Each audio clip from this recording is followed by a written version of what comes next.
नमस्कार। आज मैं आपके सामने उपेंद्रनाथ अश्क द्वारा लिखित सूखी डाली एकांकी प्रस्तुत करने जा रही हूँ। इसमें तीसरा दृश्य वही बरामदा दोनों तख्त पूर्ववत खिड़कियों की बारहवार रखे हुए है और चारपाइयाँ वैसे ही दीवार के साथ लगी खड़ी है। हाँ, कुर्सी मध्य में आ गई है। लगता है इस पर छोटी बहू बेला बैठी धूप ले रही थी, किंतु पर्दा उठने पर वह आकुलता से बरामदे में घूमती हुई दिखाई देती। एक हाथ में पुस्तक है, मानो पढ़ते पढ़ते कोई विचार आ जाने से उठकर घूमने लगी है। तीसरा दृश्य वही बरामदा जो पहले और दूसरे दृश्य में दिखाया गया था, वही रंगमंच, वही बरामदा दोनों तख्त जो है पूर्व की दिशा में खिड़कियों की बारहवार मतलब साइड में आमने सामने बारहवार मतलब एक के बगल में वो रखी हुई है। चारपाई वैसे ही दीवार के साथ लगी हुई है, दीवार के जो सटका कर लगी हुई है वही लगी हुई है। और कुर्सी, आराम कुर्सी जो पुराने जमाने के था, आराम कुर्सी मध्य में आ गया है। इस पर छोटी बहू बेला बैठकर धूप सेक रही थी, धूप ले रही थी, किंतु पर्दा उठने की कुछ ही क्षण पहले वो आकुलता यानी बेचैन होकर, वो परेशान होकर बरामदे में घूमती हुई दिखाई देती है। रंगमंच पर जब पर्दा उठता है, बेला बहुत ज्यादा टेंशन के कारण वो बेचैन होकर बरामदे में इधर से उधर घूमती हुई नजर आती है। एक हाथ में उन्होंने पुस्तक रखी हुई है। ऐसा लगता है कि मानो कुछ पढ़ रही थी, कुछ विचार उसके मन में आने की वजह से वो घूमना बरामदे में घूम रही है। बेला अपने आप से, मैं किन लोगों में आ गई हूँ, ये कैसे लोग हैं, कुछ भी समझ नहीं पाती। आज कुछ है, कल कुछ, पल में तोला पल में माशा, इनका कुछ भी तो पता नहीं चलता। फिर सोचती हुई धीरे धीरे घूमती। जब पर्दा उठता है, नाटक शुरू होता है। बेला अपने आप से ही बातें करते हुए बरामदे में इधर से उधर घूम रही है। वो अपने आप से ही बातें करती हुई कहती कि मैं कैसे लोगों के बीच में आ गई हूँ, मुझे समझ में नहीं आ रहा है।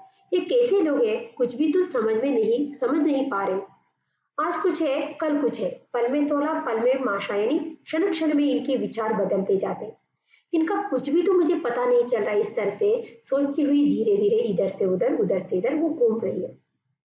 गर्म होते तो आग बन जाते हैं, नर्म होते तो मोम से भी कोमल दिखाई देते हैं। आज जिस बात को बुरा कहते हैं, कल उसी की प्रशंसा करते हैं। मैं तो तंग आ गई हूँ इन लोगों से। वो अपने आप से ही बातें करते हुए बोल रही है। गर्म होते तो आग बन जाते, एकदम से आग के गोला बन जाते। नर्म होते तो मोम यानी जो मोमबत्ती रहते हैं ना, जो कैंडल, वो मेल्ट होने के बाद, वो गलने के बाद किस तरह से कोमल रहते हैं, वो मोम से भी कोमल दिखाई देते हैं। आज किस बात के लिए वो बुरा मानते हैं, वही उसी बात को लेकर वो प्रशंसा करते हैं। मैं तो तंग आ गई हूँ इन लोगों के साथ रहते रहते। इस तरह से वो अपने आप से ही बातें करते हुए घूम रही है। जाकर फिर कुर्सी पर बैठ जाती है और पुस्तक खोल लेती है। अंदर गैलरी से उसकी सास छोटी भाभी आती है, तो जाकर वहीं पर बीच में जो आराम कुर्सी डाली हुई थी उस पर जाकर बैठकर पुस्तक खोलकर वो पढ़ने लगती। अंदर गैलरी से उसकी सास यानी छोटी भाभी के नाम से जो घर में पुकारी जाती है, जानी जाती है, वो आ जाती है। छोटी भाभी, तुम ठीक कहती थी बेटी, इस रद्दी सामान से बैठक नहीं, कबाड़ी का गोदाम दिखाई देती थी। सोचती थी कि यह सामान इतने देर से इस कमरे में पड़ा है, कुछ ऐसा बुरा भी नहीं है, और इस पर इतनी देर से सब बैठते आ रहे हैं, कहीं दादाजी बुरा ना माने, पर अच्छा किया तुमने जो वह सब उठा दिया। तब वो छोटी भाभी आकर अपनी बहू से कहती कि तुमने जो भी किया ठीक ही किया बेटी। ये पुराने सामान कमरे में होने के नाते वो बैठक यानी हाँ, वो बैठक की तरह नहीं दिखता था, कबाड़ी का गोदाम दिखता था, कबाड़ी की दुकान जैसा लग रहा था। हम लोग सोचते थे, मैं सोचती थी ये सामान इतने दिनों से इस कमरे में रह रहे और कुछ ऐसे बुरे भी नहीं हो गए फेंकने जैसे, वो बुरे भी नहीं हो गए। और इतना ही नहीं, इस पर इतने देर से सब लोग बैठते आ रहे हैं। अगर मैं इस सामान को लेकर बाहर फेंक दूं तो कहीं दादाजी बुरा ना मान ले, पर तुमने अच्छा किया, यह सारे पुराने सामान तुमने बाहर उठाकर रख दिया। इस तरह से अपनी बहू को समझाती, मतलब बहू से कहती है, मैंने परेश से कह दिया है तुम उसके साथ जाकर अपनी रुचि यानी इंटरेस्ट रुचि का सामान खरीद लाओ, यह सब मैं रजवा से कहकर रमेश के कमरे में भिजवा देती हूँ। कई बार निगोड़ी इन्हीं कुर्सियों के लिए मुझसे रूठ चुका है। और छोटी भाभी कहते हैं अपनी बहू से, मैंने परेश से कह दिया है, वो तुम उसके साथ जाकर बाजार से जो भी तुम्हारी मनपसंदीदा चीज है, तुम्हारे इंटरेस्ट के हिसाब से जो भी तुम्हें पसंदीदा चीज है उसे खरीद कर लेकर आना। ये सब पुराने सामान जो तुमने बाहर रखा है, मैं रजवा यानी काम करने वाली मिश्रानी से कहकर ये सब सामान जो है, फर्नीचर जो है, कुर्सियां जो है, वो मैं सुरेश के कमरे में भिजवा देती हूँ। वो निगोड़ी मतलब वो ना समझ इन्हीं पुरानी कुर्सियों के लिए कई बार मुझसे रूठ चुका है। यहाँ पर सुरेश भी तो उस घर का ही एक पोता है, किसका पुत्र है यहाँ पर जिक्र नहीं किया है। इसीलिए छोटी भाभी कहती कि मैं रजवा से कहकर यह सारे पुराने जो सामान है ना, कुर्सियां जो है, मैं सुरेश के कमरे में भिजवा देती हूँ। इन पुरानी चीजों के लिए, कुर्सियों के लिए वो ना समझ कई बार मुझसे रूठ चुका है, इसीलिए मैं उसके कमरे में भिजवा देती हूँ। बेला, आप बैठिए माँ जी। वो खड़ी खड़ी बातें कर रही थी, इसलिए बेला कहती कि आप बैठ जाइए माँ जी। छोटी भाभी, बस तुम बैठो बेटी, मैं तो यूं ही तुम्हें इधर बैठे देखकर चली आई। अनाज पड़ा है उसे फटकना है, मिर्ची पड़ी है उसे कूटना है, मक्खन कई दिनों का इकट्ठा हो गया है उसका घी बनाना है, बीसों दूसरे काम है और दिन ढल रहा है। तो बेला अपनी सासू माँ को बैठने के लिए कहती है, तब छोटी भाभी उसे कहती है, नहीं नहीं आ तुम बैठो बेटा, मैं तो बस यूं ही जा रही थी, तुम्हें यहाँ पर बैठी हुई देखकर तुमसे बात करने के लिए आ गई हूँ। और अनाज पड़ा हुआ है उसे क्लीन करना है, और फटकना मतलब उसे किस तरह से क्लीन करना है, मिर्ची पड़ी हुई है उसे कूट कर मुझे मिर्ची की पाउडर बनाना है, और मक्खन कई दिनों को इकट्ठा हुआ है उसे उसका घी भी बनाना है। ऐसे बीसों काम है और दिन भी जा रहा है, सूर्यास्त होने का समय भी आ रहा है, इसीलिए वो कहती कि बैठने की मनाही करती। मैं सोचती थी तुमने मेरी बात का बुरा ना माना हो। वास्तव में बेटी, रजवा मेरे पास आकर फूट फूट कर रो दी। नौकरानी समझदार, विश्वसनीय और आज्ञाकारिणी है, किंतु जो काम उसने कभी ना किया हो वह उससे किस प्रकार हो सकता है। तो बैठने के लिए मना करते हुए वो कहती कई सारे काम है, मुझे दिन भी डल रहा है, मुझे काम करना है। और वो कहती कि मैं सोच रही थी तो मेरी बात से तुम कहीं बुरा ना मानी हो, इसीलिए तुम्हें समझाने के लिए आई हूँ। वास्तव में बेटी, रजवा जो मेरे हमारे घर में जो पुरानी नौकरानी है, वो मेरे पास आकर फूट फूट कर रोने लगी। वो पुरानी नौकरानी है, बहुत ज्यादा समझदार भी है, विश्वसनीय, मतलब हम उसके ऊपर आंख मूंद कर हम उसके ऊपर विश्वास कर सकते हैं, और आज्ञाकारिणी है, जो हम आज्ञा देते हैं वो पूरी तरह से परिपालन करने वाले आज्ञाकारिणी है। किंतु वो जो काम उन्होंने जीवन में कभी ना किया हो, वो उनसे किस तरह किया जा सकता है, इस तरह से अपनी बहू को छोटी भाभी समझा देती है। बेला, उठती हुई आप बैठिए माँ जी। वो खड़ी खड़ी बातें कर रही थी, इसीलिए बेला उठकर आराम कुर्सी में जो बैठी हुई थी, उठकर वो बैठने के लिए अपनी सासू माँ को कहती है। छोटी भाभी उसके कंधों पर हाथ रखकर उसे बैठाते हुए, बैठो बैठो बेटी, कष्ट ना करो, मैं तुम्हारा अधिक समय नष्ट ना करूंगी। जब वो उठ जाती है, छोटी भाभी उसकी बेला की दोनों कंधों पर हाथ रखकर उसे बिठाते हुए कहती कि तुम बैठ जाओ बेटी, तुम्हारा ज्यादा समय मैं नष्ट नहीं करूंगी, मैं तुम्हारा अधिक समय नष्ट नहीं करूंगी, इस तरह से उसे कहती है। मैं तो केवल तुमसे उसकी सिफारिश करने आई थी, बाऊ स्त्री है, जल्दी ही बात का बुरा मान जाती है। तुम यूं करना कि जो ही मतलब जैसे ही नया फर्नीचर आ जाए, अपने सामने लगवा कर रजवा को एक बार झाड़ना बहारना सिखा देना, फिर वह गलती नहीं करेगी, ना हो तो कभी मुझे बता देना, मैं उसे समझा दूंगी। तो उठने के लिए जो बेला तैयार उठ खड़ी हो जाती है, उसकी दोनों कंधों पर हाथ रखकर छोटी बाबू उसे बिठाते हुए कहती कि बैठो बैठो बेटी, तुम कष्ट मत करो, मैं तुम्हारा अधिक समय नष्ट नहीं करूंगी। मैं तो केवल तुम्हें ये बताने के लिए आई थी, पुरानी नौकरानी रजवान की सिफारिश करने के लिए, सिफारिश मतलब रेकमेंड करने के लिए मैं तुम्हारे पास आई थी। वो पुरानी नौकरानी है, भाव स्त्री है, छोटी छोटी बात पर वो जल्दी ही बुरा मान लेती, मन पर ले लेती। तुम एक काम करना, जैसे ही तुम बाजार से नए फैशन की जो नई चीज लेकर आती हो ना, नए फर्नीचर लेकर आती हो, एक बार उसे सामने लगवा कर रजवा को अच्छी तरह से, किस तरह से उसे डस्ट करना है, डस्टिंग करना है, झाड़ना है, बहारना है, किस तरह से उसे क्लीन करना है, एक बार उसे अच्छी तरह से समझा देना।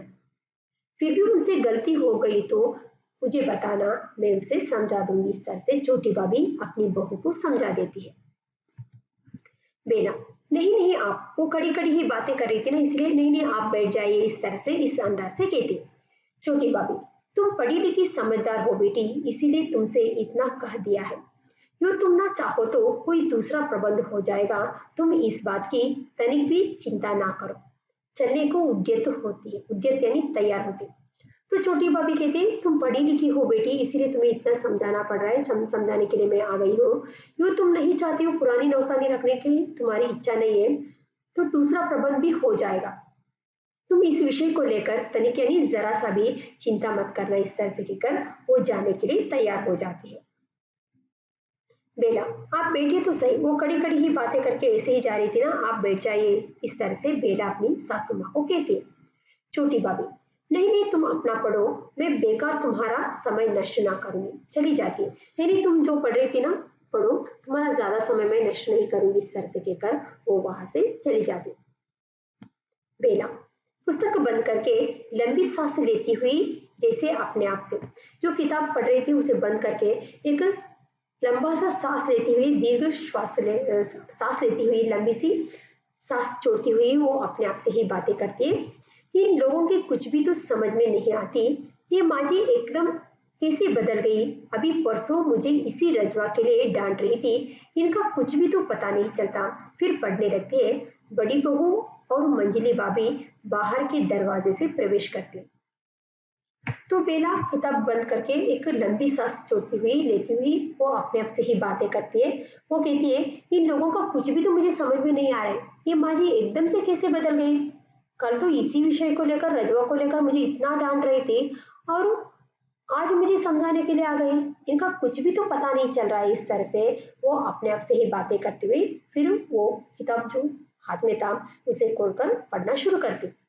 तभी रंगमंच पर यानी स्टेज पर बड़ी बहू और मंजली भाभी की बाहर के दरवाजे से प्रवेश होती है।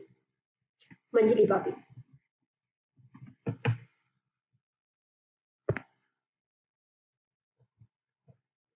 क्यों बेटी, अब रजवा कुछ काम सीख गई है या नहीं?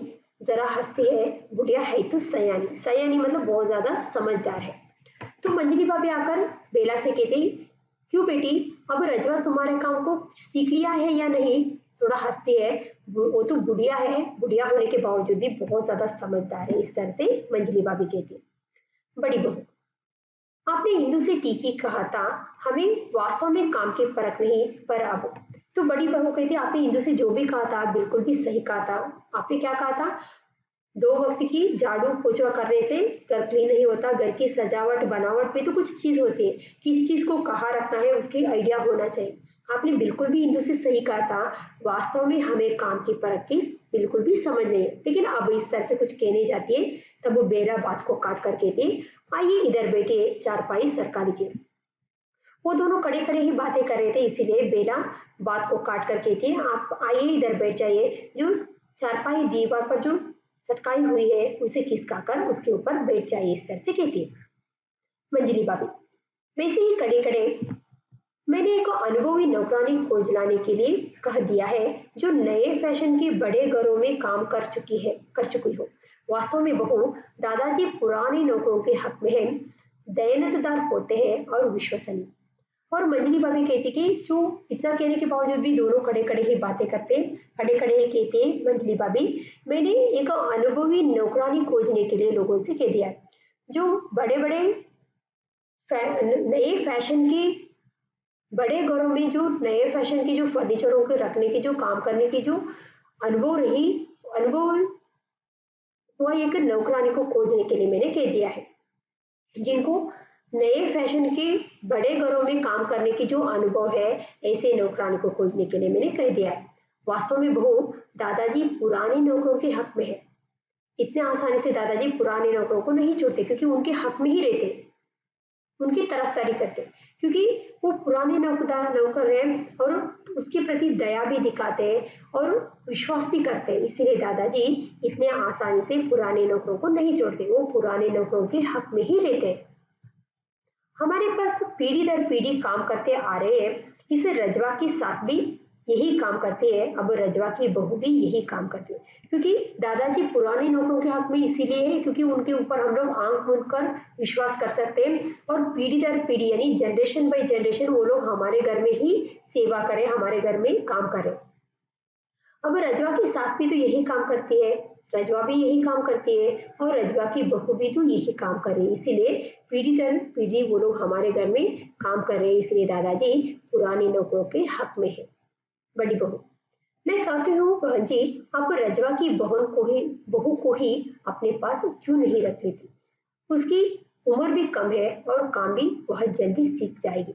तो बड़ी बहू छोटी बहू बेला को एक सुझाव देती है, आप एक काम क्यों नहीं करती? क्योंकि रजवा की बहू भी तो यहीं पर काम कर रही है, इसी घर में काम कर रही है, वो उसकी उम्र भी तो छोटी है और आपका जो भी काम है वो जल्दी सीख लेगी। इस तरह से वो एक सुझाव देती है।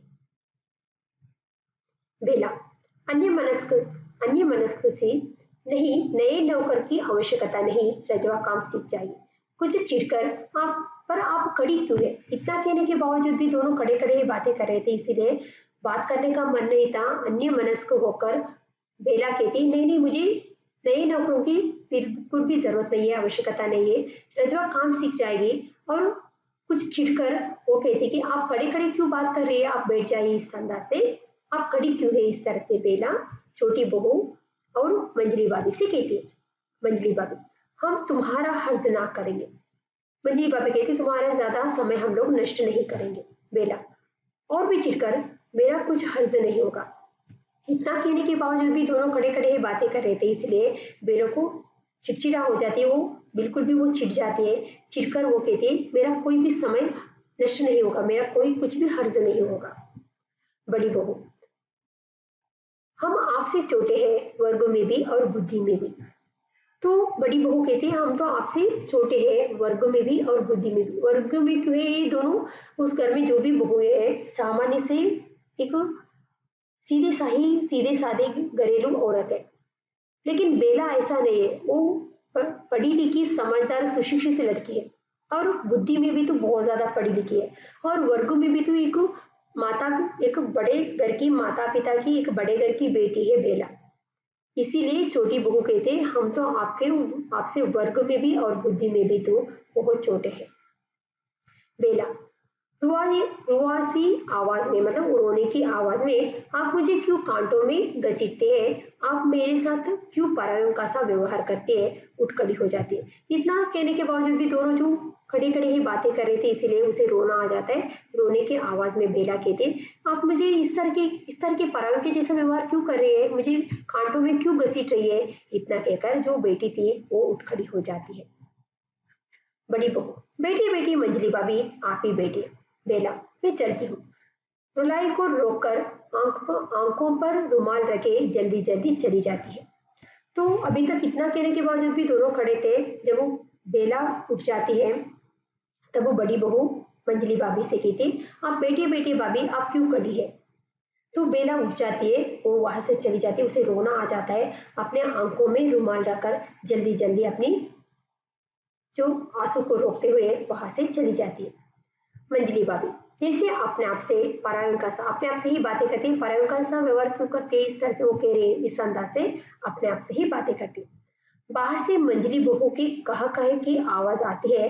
दूसरे क्षण वह इंदु और पारो के कंधों पर झूलती हुई बाहर के दरवाजे से आती है। तो इतने में बाहर से मंजली बहू की कह कहे, मतलब जोर जोर से जो हंसने की आवाज रंगमंच पर जो बैकग्राउंड म्यूजिक है नए प्रत्यय से सुनाई देता है। दूसरे क्षण में इंदु और पारो की दोनों की कंधों पर झूलती हुई मंजली बाहों की रंगमंच पर क्या हो जाता है, उसकी प्रवेश हो जाता है।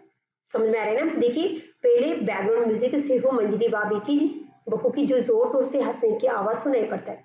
दूसरे क्षण इंदु, एक साइड में इंदु है, दूसरे क्षण साइड में पारो है। पारो यानी उस घर की जो पड़ोसन है, उन दोनों के बाहों पर हाथ रखकर मंजली बहू झूलती हुई वो रंगमंच पर प्रवेश करती है। इंदु, सच। मंजली बहू, हंसी रोककर, और क्यों मैं झूठ कर रही हूँ, मैंने अपनी इन दोनों आंखों से देखा। हंसती है। मालवी ने सारी की सारी छत फावड़े से खोद डाली और बंसीलाल महाशय वो देखता रह गए। सब ठहाका मारकर हंस पड़ती है। तो बाहर से शायद तीनों आपस में कुछ विषय के बारे में बातें करते हुए आ रहे हैं, इसलिए इंदु पूछ रही सच है क्या। तो मंजली बहू अपनी हंसी को रोक कर कहती है, क्यों मैं झूठ क्यों कहूँ, मैं जो कह रही हूँ सच ही कह रही हूँ, मैंने अपनी इन्हीं दोनों आंखों से मैंने देखा। इस तरह से अपनी हंसी को रोकती है, थोड़ा हंसती है और कहती है, मालवी ने सारी की सारी छत जो है फावड़े से कुदाल करके खोद के उन्होंने पूरा खोद डाला और बंसीलाल महाशय मुंह देखता रह गया। सब ठहाका मारकर हंस पड़ते। बड़ी बहू, भाई मुझे भी बताना क्या किया मालवी ने। सच। तो बड़ी बहू कहती है, क्या किया मालवी ने, मुझे भी बताओ, सच है क्या। इस तरह से मंजली बहू, चारपाई चारपाई बिछाकर उसके उसमें दस जाती है, मतलब दस जाना मतलब उसके ऊपर बैठ जाते हैं और कहती है, उसकी एक और इंदु और दूसरी ओर पारो बैठ जाती है। मंजली भाभी कुर्सी पर बैठती है और बड़ी बहू खड़ी रहती है। तो मंजली बहू वही जो पारो एक कासिप न्यूज देकर आए, एक दृश्य देकर आए पूरे घर भर वालों को, वो बता रहे सविस्तार से, मैं आगे बता देती हूँ। मंजली बहू चारपाई को जो दीवार पर सटका हुआ था उसे खिसका कर उसके ऊपर बैठ जाती। उसके चारों ओर एक तरफ इंदु बैठ जाती है, दूसरी ओर पारो बैठ जाती है, जो उसके घर की पड़ोसन है। मंजली भाभी एक साइड पर बैठ जाती है कुर्सी के ऊपर और बड़ी बहू खड़ी खड़ी ही जो भी मंजली बहू सुनाने वाली थी वो गासिप ने सुन रही है। मंजली भाभी कुर्सी को जरा खिसकाकर समीप होते हुए बंसीलाल के सामने उखाड़कर फेंक दी छत मालवी ने। तो मंजली भाभी अपनी जो कुर्सी थी थोड़ा सा नजदीक समीप खिसका लेते सरका लेते और बंसीलाल के सामने उखाड़ कर फेंक दी छत मालवी ने। इस तरह से वो बंसीलाल के सामने ही उखाड़ कर फेंक दिया क्या सारा छत मालवी ने, इस तरह से प्रश्न पूछती है मंजली बहू। मैं कहती हूँ, मुंह देखते रह गए बंसीलाल महाशय ताका किए मुटर मुटर।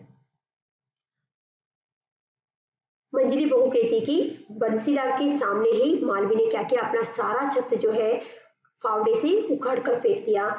बंसीलाल महाशय तो मुंह देखता ताका जाके करना, मुटर मुटर मतलब ताका करना, मतलब ताका जाके करना, इधर उधर जाग जाकर क्या क्या हो रहा है इस तरह से जो जाग जाकर देखते हैं उसे ताका जाके करना कहते हैं।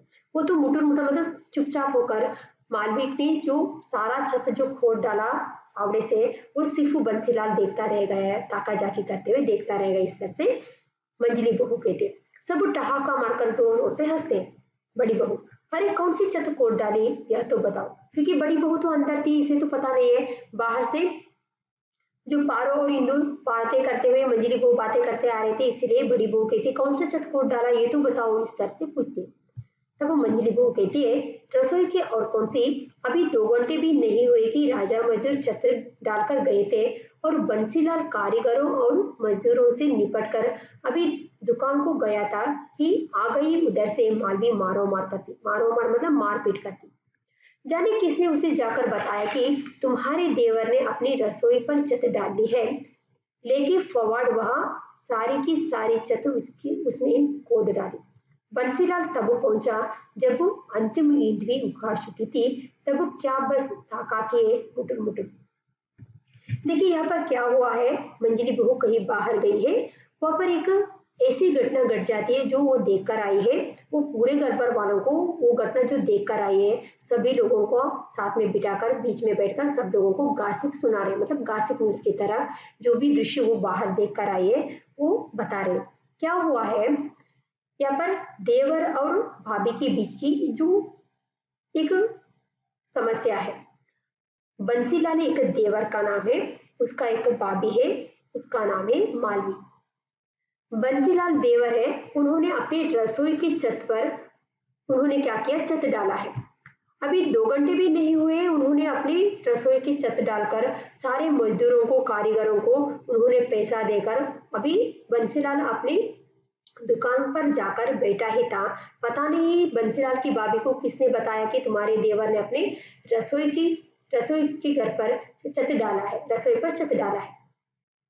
वो मार मतलब मारपीट करती हुई वो फवाड़ लेकर आ गई और पूरा जो अभी कच्चा था, अभी 2 घंटे भी नहीं हुए कि रसोई की जो छत डालकर जो कारीगर गए थे, सब मजदूर गए थे, जो कच्चा था अभी, उस छत को उन्होंने, किसने, मालवी ने फावड़े लेकर उन्होंने पूरा खोद डाला। जब बंसीलाल को पता चला कि तुम्हारे भाभी ने जो तुम्हारी जो अभी छत डालकर गए आए थे उसको पूरी तरह से खोद रही है। जब बंसीलाल अपने घर पहुंचता है तब मालवी उस घर में जो आखिरी ईंट बची थी उसे भी उसके सामने, बंसीलाल के सामने उखाड़ कर फेंक दिया। तब बंसीलाल कुछ नहीं कर पाया, वो यहाँ वहां से जानकर क्या क्या हो रहा है इस तरह से ताका जाकी कर रहा था, जाग कर देख रहा था। ये घटना मंजली बहू बाहर देख कर आई है। ये पूरी तरह से घर भर वालों को बीच में बैठकर सब लोगों को वो गॉसिप न्यूज की तरह वो सुना रही है। समझ में आया ना? देखिए, ये भाभी और देवर के बीच की लड़ाई है। बंसीलाल एक देवर का नाम है, उसका एक भाभी है, उसका नाम है माली। बंसीलाल अपने रसोई की छत डालकर अभी 2 घंटे भी नहीं हुए, सारे मजदूरों को पैसा देकर वो अपनी दुकान पर जाकर बैठा ही था। पता नहीं किसने अपने बंसीलाल की भाभी को बताया कि तुम्हारे देवर ने अपनी रसोई के घर की छत डाला है। यहाँ पर मालवी फवाड़ लेकर मारामार करती हुई, मारपीट करती हुई, वो झगड़ा करती हुई वहां पर आ जाती है। अभी भी जो कच्चा था वो सारा छत उन्होंने फावड़े से खोद डाला। जब वो बंसीलाल को पता चला कि तुम्हारे भाभी ने जो तुम्हारे सारे छत को खोद रही है, जब वो आकर देखता है, जब तक वो पहुंचता है तब तक वो मालवी ने अंतिम ईंट को भी उखाड़ कर फेंक चुकी थी। तब वो बंसीलाल कुछ नहीं कर पाया, सिर्फ इधर उधर से जांच कर क्या हो रहा है इस तरह से वो ताका जाकी कर रहा है। ये घटना मंजली बहू बाहर देख कर आई है, पूरे घर भर वालों को बता रही है। सब लोग उसकी मजा लूट रहे। मंजली भाभी को छोड़कर सब हंसते। मंजली भाभी को छोड़कर वहां पर रहने वाली सारी स्त्रियां जोर जोर से हंस पड़ती। मंजली भाभी पर बंसीलाल का लड़का। मंजली भाभी पूछती कि बंसीलाल का एक लड़का था ना, उसने क्या किया, उसका क्या हुआ इस तरह से। मंजली बहू गले के सिरे पर कड़ा कम टोक रहा था। जाग पर हाथ मारकर कहती है कि कैसे कम टोक रहा था। तो मंजली बहू कहती कि उसका एक लड़का था ना, वो लड़का क्या कर रहा था, गरीब उस घर के आने वाले जो रास्ते के जो सिरे पर जो गली है वहां पर बैठकर वो क्या कर रहा था, कम टोक रहा था। कम टोकना मतलब जो कबड्डी खेलते हैं ना, कबड्डी खेलते वक्त जिस तरह से हम लोग अपने जो जाग पर मारते हैं ना, कबड्डी कबड्डी इस तरह से मार कर करते हैं, वैसे ही वो किस तरह से कम टोक रहा था, इस तरह से वो अपने जाग पर मार कर किस तरह से वो कम टोक रहा था वो सभी को दिखा देती है। हिंदू कम टोक रहा था, वो कम टोक रहा था क्या, इस तरह से वो आश्चर्य होकर प्रश्न पूछती है। मंजली बहू कहा कहा लगती है सच, कहा कहा लगती है मतलब जोर जोर से सब लोग ठहाका मारकर हंसते हैं। सच कम टोक रहा है और हवा ही में ललकार रहा है कि मैं डुयोंडी, डुयोंडी मतलब दुगनी जवान, डुयोंडी की छत खोद डालूंगा, मैं मकान को खंडहर बना दूंगा, मैं यह कर दूंगा। और इधर मालवी कमर कसे खड़ी है कि आए जो माई का लाड है, रखे पाओ घर के भीतर। तो यहाँ पर मंजली बहू कह रही है कि सच, बिल्कुल सच है, वो कम टोक रहा था और कम ही नहीं टोक रहा था, अपने जाग पर वार भी कर रहा था, इसके साथ साथ हवा में ललका रहा था, गालियां दे रहा था। मैं उस डुएंडी की जमीन को इस तरह से करूंगा, उसके मकान को खंडहर बनाऊंगा, अवशेष बनाऊंगा, इस तरह से गाली में वो हवा में वो गालियां दे रहा था। यहाँ पर मालवी भी तो कमर कसना एक मुहावरे है, कमर कसना मतलब तैयार होना। ये भी तो कमर कस के ये भी तैयार होकर खड़ी थी। जो भी माई का लाल है, माँ का लाल है, घर के अंदर, घर के भीतर यानी घर के अंदर पाव रखे, मैं उसे देख लूंगी, इस तरह से मालवी भी तो तैयार होकर खड़ी थी। ये सब मंजली बहू बाहर जो देख कर आई है, पूरे घर भर वालों को कह रही है, सब लोग जोर जोर से हंस रहे। हिंदू उंगली होंठों पर रखकर भाभी आ रही है। तो इंदु अपनी भाभी को आती हुई देखती है, तभी अपने होठों पर उंगली रखकर सब लोगों को सावधान करते, भाभी आ रही है, इस तरह से सब लोगों को इशारा करते। हंसी एकदम बंद हो जाती है, सन्नाटा छा जाता है। बेला एक हाथ में बंद किताब थामे धीरे धीरे सीढ़ियां उतरती है। तो अभी इतने सब लोग बैठकर ठहाका मारे थे, जोर जोर से हंस रहे थे। इंदु ने जो इशारा किया, भाभी आ रही है, तो सब लोग एकदम से हंसी जो है एकदम से बंद हो जाता है, सन्नाटा छा जाता है, निशब्दता छा जाती है। बेला एक हाथ में किताब बंद करके, बंद किताब अपने हाथ में लेकर धीरे धीरे सीढ़ियों से स्टेरकेस से उतरती हुई नजर आती है। बेला, क्यों जीजी आप चुप हो गई? जरा हंसकर, किस बात पर कहा कहे लगाए जा रहे? तो बेला आकर अपने भाभी से पूछती है, क्यों जीजी? जीजी यानी दीदी।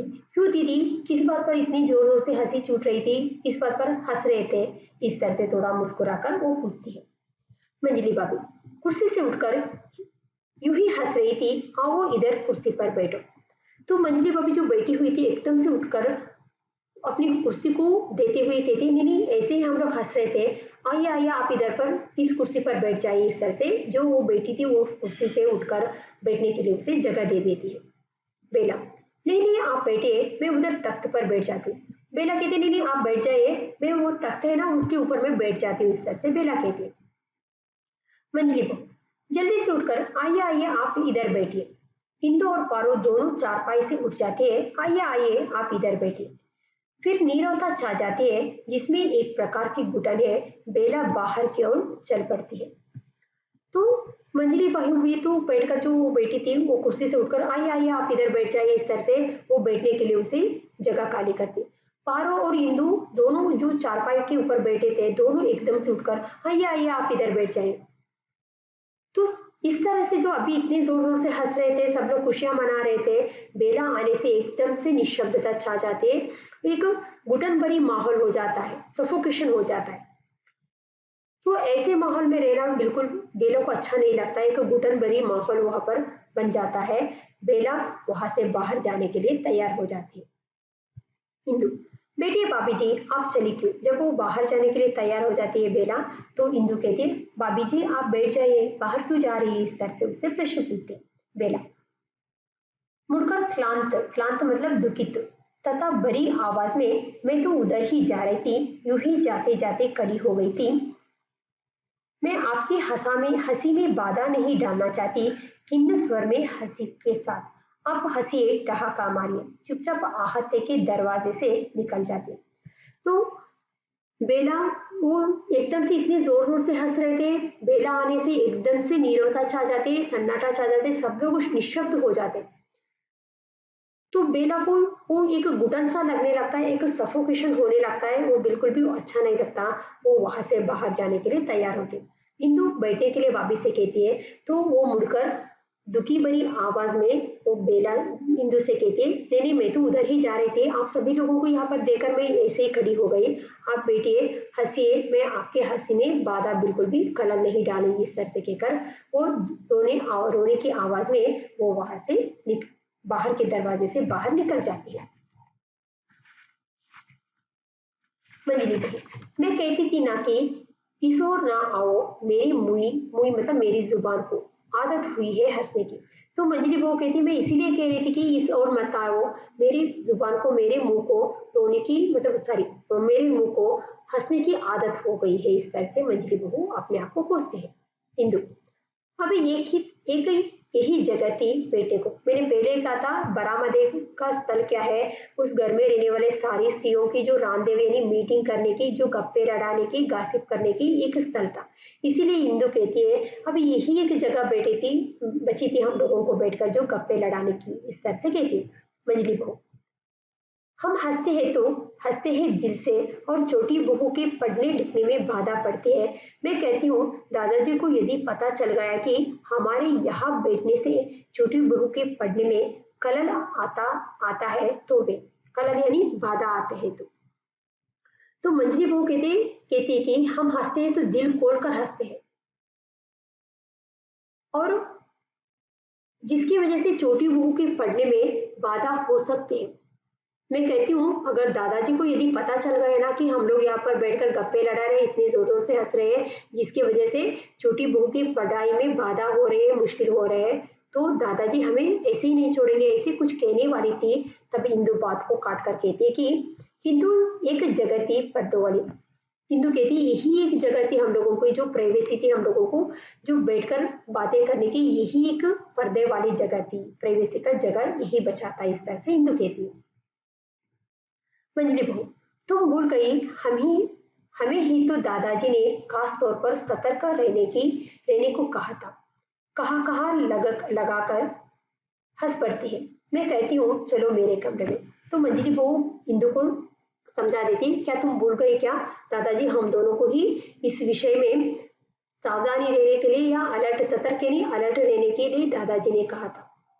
मैं कहती हूँ चलो मेरे कमरे में जाकर बैठ जाते। इस तरह से कहकर वो हंस पड़ती है।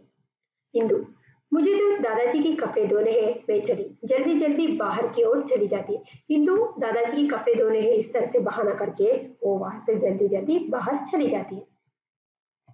मंजी भाभी, ठीक है तुम लोग अब यह इतना ना बैठा करो बड़ी बहू से, हम तो बहू गोदाम में जा रही थी, चलो गेहूं चटावा मतलब चटवा है, मतलब चाटना है, यहाँ पर गलती हो गई है, चाटना है मतलब क्लीन करना है। छोटी बहन तो कब की गई हुई है, फिर तो अस्त हो जाएगी, अस्त यानी सूर्यास्त हो जाएगी, दिन और महरिया यानी काम करने वाली जो मेड सर्वेंट है चली जाएगी।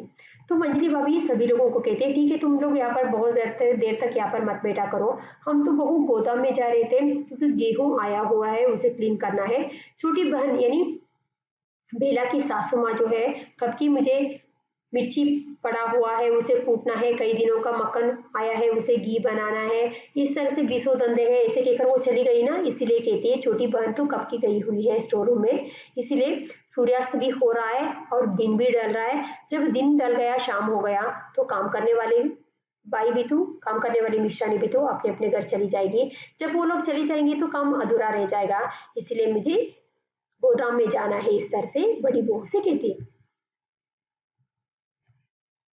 बड़ी बहू, मैं तो फंस गई मंजली की बातों में, चलो चलो। बड़ी बहू कहती मैं तो मंजली की बातों में फंस गई, चलो चलो, इस तरह से कहकर दोनों वहां से चली जाती है। मंजली बहू, मैं कहती हूँ पारो चलो मेरे कमरे में, वह चलकर बैठे। तो मंजली बहू पारो यानी पड़ोसन है उससे कहती है चलो चलो मेरे कमरे में जाकर वहां पर बैठकर गप्पे लड़ाते बातें करते। पारो, चलते हुए मुझे तो जाना है भाभी, लल्ला आ गया होगा ना मेरी तो चिल्लाएगा।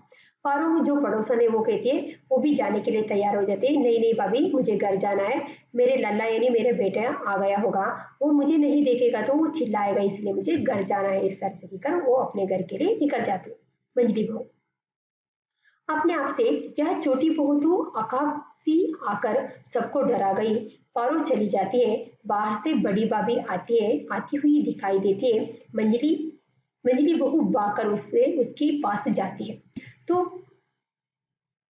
मंजली बहू अपने आप से ही बातें करती है, हम लोग आराम से हम लोग मजा लूट रहे थे, बातें कर रहे थे, पता नहीं छोटी बहू अकाब मतलब ईगल, चील कहते ना, अकाब की तरह आकर हम सबको डरा गई, इस तरह से के अपने आप से ही बातें करती है। पारो अपने घर के लिए निकल जाते है, बाहर से बड़ी भाभी को आती हुई जब मंजली बहू देखती है, वह बड़ी भाभी की तरफ भागती हुई उसके पास चली जाती है। और मंजली बहू बड़ी भाभी से कहती है, बड़ी भाभी सुनी तुमने मालवी की बात, खोद डाली उसने सारी की सारी छत। तो जाकर वो भाभी से कहती, भाभी बड़ी भाभी आपने सुना है क्या, मालवी की बात आपने सुना है क्या, मालवी ने सारी की सारी छत खोद डाली। इस तरह से जाकर जो गासिप ने उसको एक सुनाना बाकी था, वो भागती हुई जाकर बड़ी बहू से कहती है। कहा लेते मतलब जोर जोर से दोनों हंसते हैं। बड़ी भाभी, मालवी ने छत खोद डाली, मालवी ने छत खोद डाला क्या, इस तरह से वो आश्चर्य होकर प्रश्न पूछते हैं। बड़ी बहू मंजली बहू उसे अपने साथ लेकर कमरे की ओर जाती हुई, हाँ हाँ अभी राजा मजदूर छत बनाकर गए थे कि आ गई मालवी मारो मार करती। बड़ी भाभी पर इस तरह से कुछ पूछती, तो अभी बड़ी भाभी को एक गासिप ने सुनाना था। मंजली बहू जैसे ही वो आती है भागती हुई जाकर उसे सुनाना शुरू कर देती। हाँ हाँ राजा मजदूर अभी अभी छत डाल कर गए थे और मालवी ने मारो मार करते हुए मारपीट करते हुए आई और सारी की सारी छत खोद डाली। पर इस तरह से बड़ी भाभी पूछते, तब मंजली बहू कहती चलो मेरे कमरे में, वह चलकर सब बताती हूँ, या तो छोटी बहू की पढ़ाई में बाधा पड़ती है। उसे साथ लेकर अपने कमरे की ओर जाती है। बाहर से परेश और बेला आते बातें करते प्रवेश करते। तो मंजली वो कहती चलिए चलिए मेरे कमरे में जाकर बैठते हैं, मैं पूरी तरह से सविस्तार रूप से पूरी तरह से मैं आप लोगों को आपको बता देती हूँ। यहाँ पर बैठेंगे तो छोटी बहू की पढ़ाई में बाधा हो जाएगी, मुश्किल हो जाएगा, इस तरह से कहकर तो उसको साथ लेकर अपने कमरे के और मंजली बहू चली जाती है। अब रंगमंच पर यानी स्टेज पर बाहर से परेश और बेला दोनों आपस में बातें करते हुए रंगमंच पर उनका प्रवेश हो जाता है। बेला अर्धकंठ से मतलब रोनी हुई आवाज में, आप मुझे मेरे मायके भेज दीजिए, मुझे ऐसा लगता है कि जैसे मैं अपरिचितों में आ गई हूँ, कोई मुझे नहीं समझता, किसी को मैं नहीं समझती। तो बेला और परेश दोनों आपस में बातें करते हुए जो आ रहे थे, बेला रोती हुई आवाज में अपने पति से कहती कि मुझे आप मेरे मायके भेज दीजिए, मुझे ऐसा महसूस होता है, ऐसा लगता है मैं परायों के बीच में आ गई हूँ, यहाँ पर कोई मेरा अपना नहीं है, यहाँ पर कोई मुझे नहीं समझता और मैं भी किसी को नहीं समझती, इसलिए मुझे अपने मायके भेज दीजिए। इस तरह से बेला परेश से कहती है। परेश आखिर बात क्या है, कुछ कहो भी। परेश पूछता है आखिर बात क्या है, कुछ कहो तभी मुझे समझ में आएगा, कुछ कहो भी, इस तरह से कहता है। बेला मैं जाती हो तो सब खड़ी हो जाती है, बड़ी भाभी, मंजली भाभी और माँ जी तक। मेरे सामने कोई हंसता नहीं, कोई मुझसे अधिक समय तक बात नहीं करना चाहता, सब मुझसे ऐसे डरते हैं जैसे मुर्गी के बच्चे बाज से। अभी अभी सब हंस रही थी, ठहाके पर ठहाके मार रही थी, मैं गई तो सब ऐसे सन यानी निशब्द, साइलेंट, सन्न रह गई जैसे बड़ी सभा में किसी ने चुपकी सीटी बजा दी हो।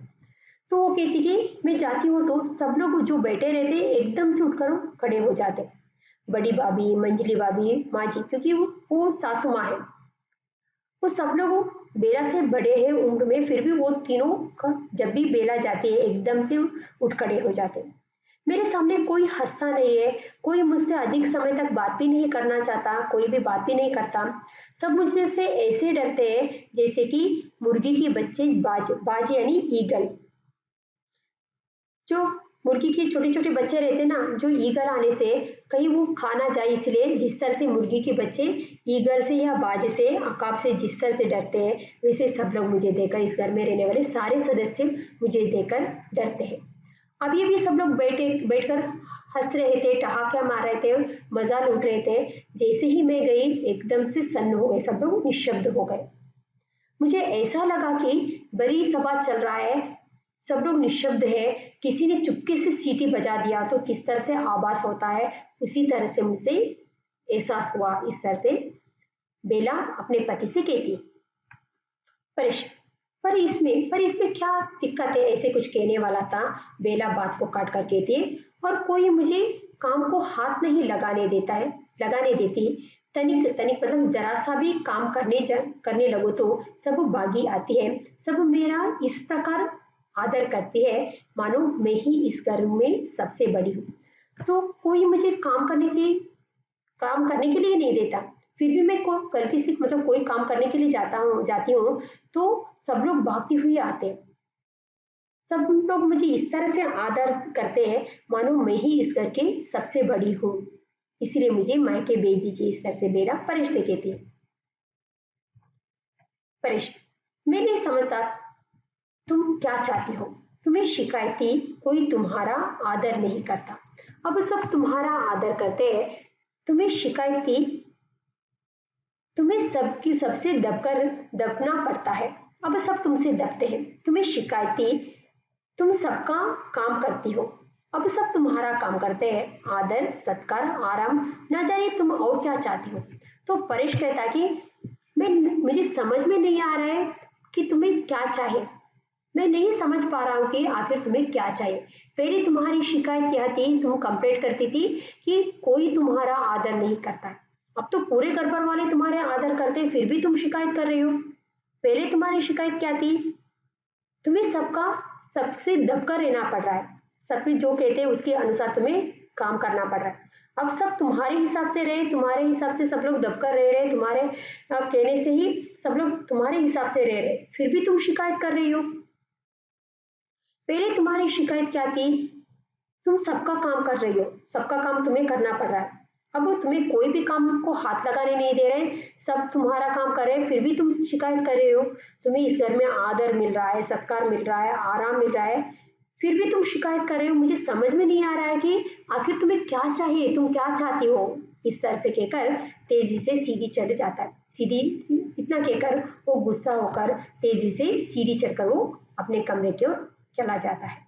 बेला निडर होकर कुर्सी में दस जाती है। ना जाने मैं क्या चाहती हूँ, सिसकने लगती है। न जाने मैं क्या चाहती हूँ, पर मैं इतना जानती हूँ कि मैं यह सब आदर सत्कार सुख आराम नहीं चाहती। वो तो गुस्सा होकर वो अपने कमरे में चला जाता है, सीढ़ियां चढ़कर वो ऊपर चला जाता है।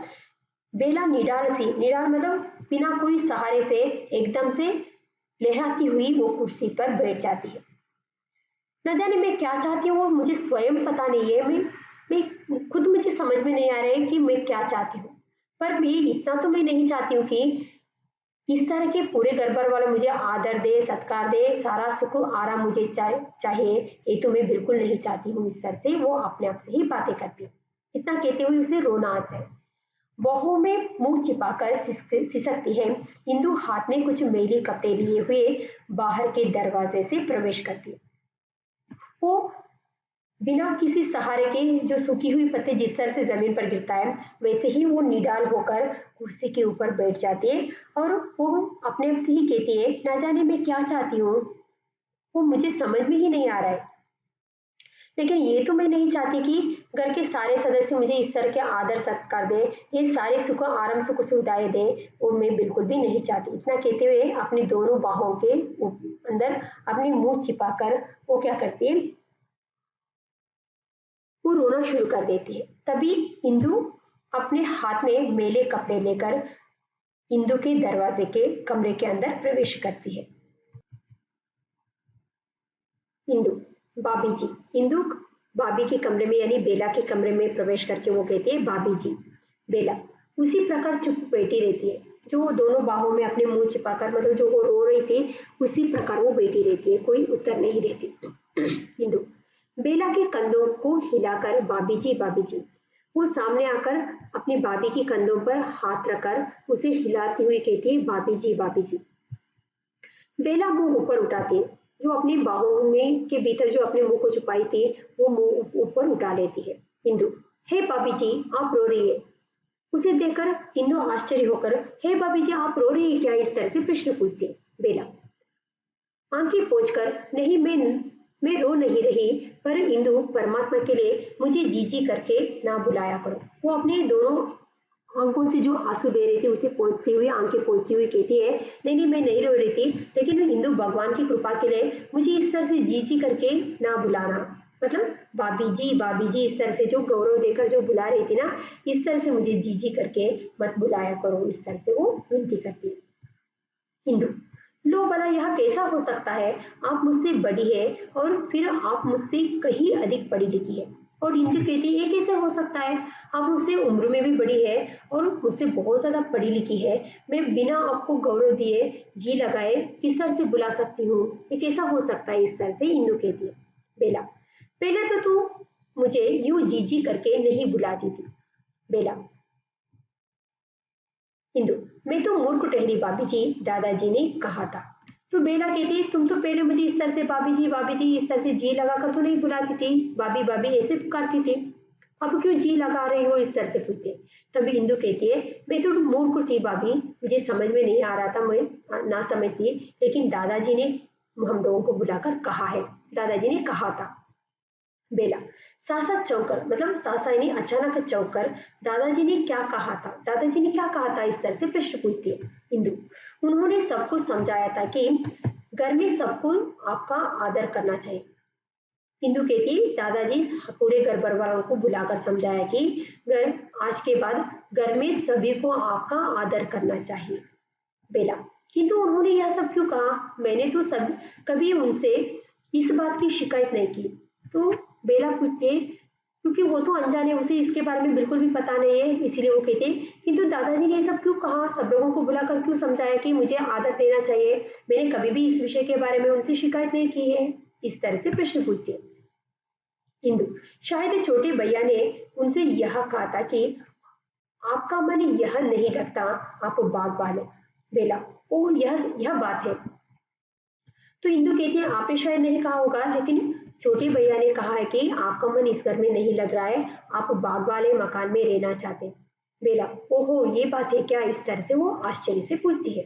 इंदु, दादाजी और सब कर सर दादाजी और सब कुछ सह सकते हैं, किंतु किसी का अलग होना नहीं सह सकते।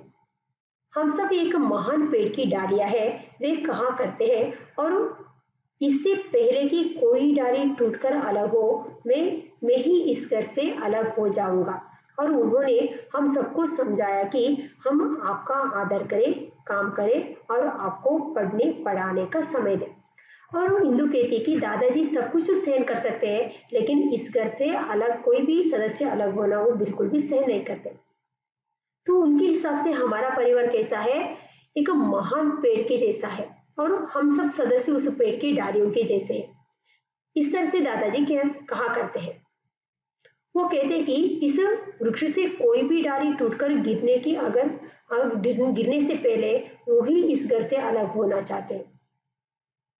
वो कहते हैं कि हमारा घर एक महान वृक्ष के जैसा है। उस वृक्ष में जिस तरह से छोटी बड़ी सभी डालियां मिलकर एक वृक्ष बनता है, वैसे ही हमारा परिवार भी तो एक वृक्ष के जैसा ही है, और सारे सदस्य उस वृक्ष की डालियों के जैसा है। उस वृक्ष की कोई भी डाली टूटकर अलग होने से की जो संभावना है, अगर होने से पहले मैं ही इस घर से अलग हो जाऊंगा, ऐसे दादाजी कह रहे थे। इसीलिए दादाजी ने हम सब लोगों को बुलाकर समझाया कि हम सबको आपकी आदर करना चाहिए, काम करना, आपका काम भी हम सब लोगों को मिल बांट कर करना चाहिए। आपको पढ़ने और पढ़ाने का अधिक से अधिक समय दे देना चाहिए। इस तरह से इंदु भाभी को समझा देती है दादाजी ने क्या कहा था। बेला, पर मैं तो आदर नहीं चाहती, और मैं तो तुम सबके साथ मिलकर काम करना चाहती हूँ। तो बेला कहती है मैं तो इस तरह के आराम आदर में बिल्कुल नहीं चाहती हूँ, मैं तो आप सबके साथ मिलजुल कर काम करना चाहती हूँ। इस तरह से बेला इंदु को समझा देती है। इंदु, यह कैसे हो सकता है भाभी जी? ये कैसे हो सकता है भाभी जी? आप इतना पढ़ लिख कर हम सबके साथ मिलजुल कर कैसे रह सकते हैं, मिलजुल कर काम कैसे कर सकते हैं? इस अंदाज से भाभी से कहती है। बेला दीर्घ निश्वास छोड़ती हुई, आप लोगों ने मुझे कितना गलत समझा और मैंने आप लोगों को। तो बेला एक लंबी सी सांस छोड़ती हुई कहती कि आप लोगों ने मुझे कितना गलत समझा और मैंने आप लोगों को कितना गलत समझा। इंदु, आप कैसे बातें कर रही है? लाइए कपड़े लाइए, मैं दादाजी के कपड़े धोने जा रही हूँ, साथ ही आपके भी फटक लाऊं।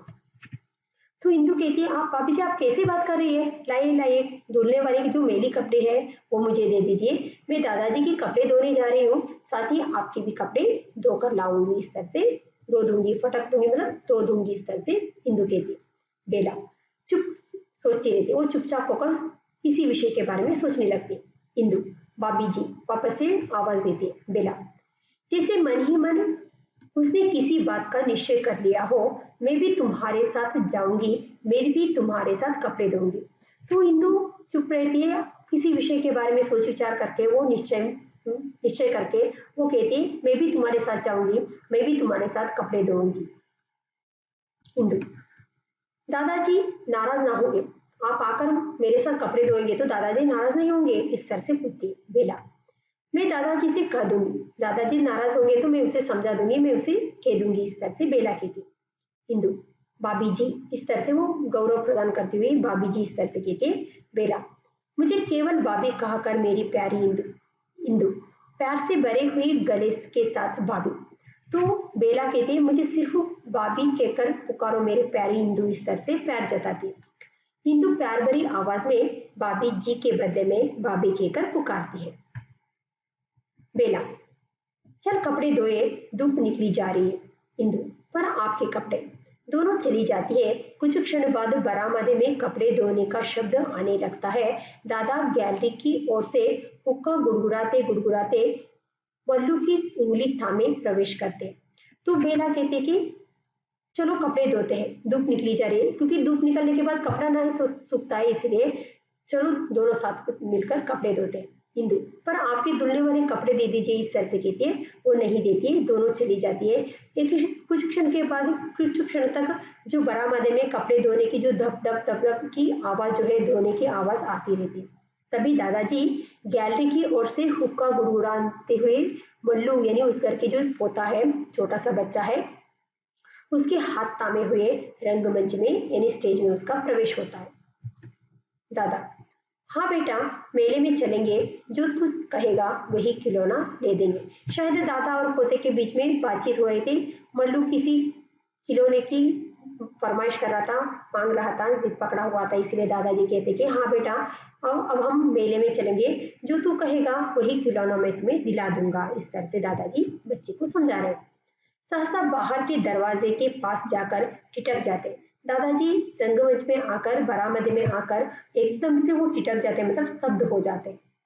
वो स्तब्ध इसीलिए हो जाते, दादा आश्चर्य से, हे छोटी बहू, बेला और हिंदू दोनों मिलकर जो कपड़े धो रहे थे वो दादाजी ने देख लिया, इसीलिए उसी आश्चर्य से, हे छोटी बहू, तू कपड़े धो रही है क्या? इस अंदाज से, इस आश्चर्य से दादाजी आश्चर्यचकित होकर वहीं पर खड़े हो जाते।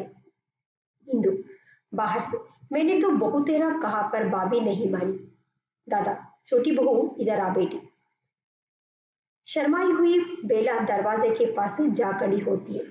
तो हिंदू, क्योंकि उसे भय है, वो डर गई है, क्योंकि दादाजी ने उसे काम ना करने का, मतलब बहुत ज्यादा सावधान रहने के लिए हिंदू को समझाया था। वो तो साथ लेकर कपड़े धो रही है, इसीलिए हिंदू को भय है कि दादाजी कहीं डांट ना पड़े, इसीलिए वो भयभीत होकर आकर दादाजी से कहती कि मैंने तो बहुत तेरा मतलब बहुत बार भाभी को समझाया, लेकिन भाभी मेरी बात नहीं मानी। तो दादाजी छोटी बहू को कहती कि छोटी बहू इधर आ जा बेटे। तो बेला नई नवेली दुल्हन है, इसीलिए शर्माई हुई आकर दरवाजे के पीछे वो खड़ी हो जाती है। दादा, बेटा, कपड़े धोना तुम्हारा काम नहीं, पढ़ लिख कर। तो दादाजी कहती, इतना पढ़ लिख कर यहाँ पर आकर, हमारे घर में आकर कपड़े धो रही हो, कपड़ा धोना तुम्हारा काम नहीं है, तुम तो इतनी पढ़ी लिखी हो, कपड़ा धोना तुम्हारा काम नहीं। इस तरह से दादाजी बेला को कहते। हिंदू, जो अपने भाभी के साथ ही आ खड़ी हुई है, मैंने बहुत तेरा कहा पर भाभी नहीं मानी। तो इंदु को डर है कहीं दादाजी से डांटना पड़े, इसीलिए वो भाभी के साथ, बेला के साथ ही आकर खड़ी हो जाती है और दादाजी से अपनी जो समर्थन करती हुई कह रही कि मैंने बहुत बार कहा भाभी को, लेकिन भाभी मेरी बात नहीं मानी। दादा, जिन्हें इंदु के स्वर का आवाज अनादर अच्छा नहीं लगा, इंदु तुम्हें इतनी बार कहा है कि आदर से, क्योंकि इंदु आकर भाभी जी के बदले में, मैंने भाभी को बहुत ज्यादा समझाया लेकिन वो मेरी बात नहीं मानी, इस तरह से भाभी भाभी कहकर पुकार रही थी ना, जी नहीं लगा रही थी, वो आदर नहीं दे रही थी, इसीलिए इंदु के स्वर की जो अनादर है दादाजी को बिल्कुल भी अच्छा नहीं लगा। वो इंदु को समझाते, इंदु मैंने कई बार तुम्हें कहा है कि भाभी को आदर के साथ पुकारना चाहिए, आदर देना चाहिए, इस तरह से समझा देते। बेला भावावेश के कारण रुंधी हुई कंठ से, दादाजी, आप पेड़ से किसी डाली का टूटकर अलग होना पसंद नहीं करते, पर क्या आप चाहते हैं कि पेड़ से लगी लगी वह डाल सूखकर मुरझा जाए? सिसक उठती है, हुक्के की गुड़गुड़ाहट एकदम बंद हो जाती है, पर्दा सहसा गिर पड़ता है। तो भावावेश में आकर भावुक होकर बेला दादाजी से कहती है, दादाजी, आप हमारे परिवार को क्या समझते हैं? एक विशाल वृक्ष के जैसे ही समझते हैं। उस वृक्ष से किसी भी डाली को टूटकर अलग होना वो बिल्कुल भी आप पसंद नहीं करते। क्या आपके हिसाब से वो सूखी हुई डाल जो है, मतलब वो वृक्ष की जो डाल है उसी वृक्ष में रहकर ही वहीं पर सूख जाए क्या? क्या आप चाहते हैं? पर क्या आप चाहते हैं कि वो पेड़ से लगकर ही वो डाल जो है वहीं पर सूखकर मुरझा जाए क्या? इस तरह से कहती है। कहने का तात्पर्य यह है कि दादाजी अपने परिवार को एक महान वृक्ष के जैसा ही समझते हैं। उस परिवार में रहने वाले कोई सदस्य को उस घर से बाहर अलग घर गृहस्थी बसाना भी तो वो नहीं चाहते, उसकी मंजूरी भी वो नहीं देते, अनुमति भी नहीं देते, और उस घर में बेला को सबके साथ मिलजुल कर काम करने के लिए भी तो वो नहीं मान रहे। इसीलिए बेला कहते कि दादाजी, आप इस घर को एक महान पेड़ के जैसे ही मानते हैं ना, और उस पेड़ में रहने वाली सारी डालियां इस घर के सदस्य के जैसे ही आप मानते हैं, और उस पेड़ की कोई भी डाली को टूटकर गिरना आप बिल्कुल भी पसंद नहीं करते। तो क्या आप उस पेड़ के वो डाली उस पेड़ में रहकर ही सूखकर मुरझा जाए, ऐसा आपकी अभिलाषा है क्या? आप ऐसे चाहते हैं क्या? इस तरह से कहती। समझ में आ रही ना? इस घर से आप अलग भी नहीं होने देते और इस घर में सबके साथ मिलजुल कर रहने के लिए भी तो आप अनुमति नहीं दे रहे। क्या इस वृक्ष ये डाली जो है उस वृक्ष में ही रहकर वो वहीं पर मुरझा जाए क्या? इस तरह से कहते कहते उसे रोना आ जाती, वो सिसकना शुरू कर देती और दादाजी जो निरंतर हुक्का गुड़गुड़ा रहे थे वो एकदम हुक्के को गुड़गुड़ाना बंद हो जाते और कहानी खत्म होता है, पर्दा गिरता है। तीसरे जो हाँ दृश्य था वो भी खत्म हो जाता है। ये हो गई उपेंद्र नाथ अश्कित द्वारा लिखी गई एकांकी सूखी डाली। आशा करती हूँ जो अभी मैंने उपेंद्र नाथ अश्कित द्वारा लिखी गई सूखी डाली आप लोगों को जो समझाया है, जो पढ़ाया है, आप सभी को समझ में आया है। धन्यवाद।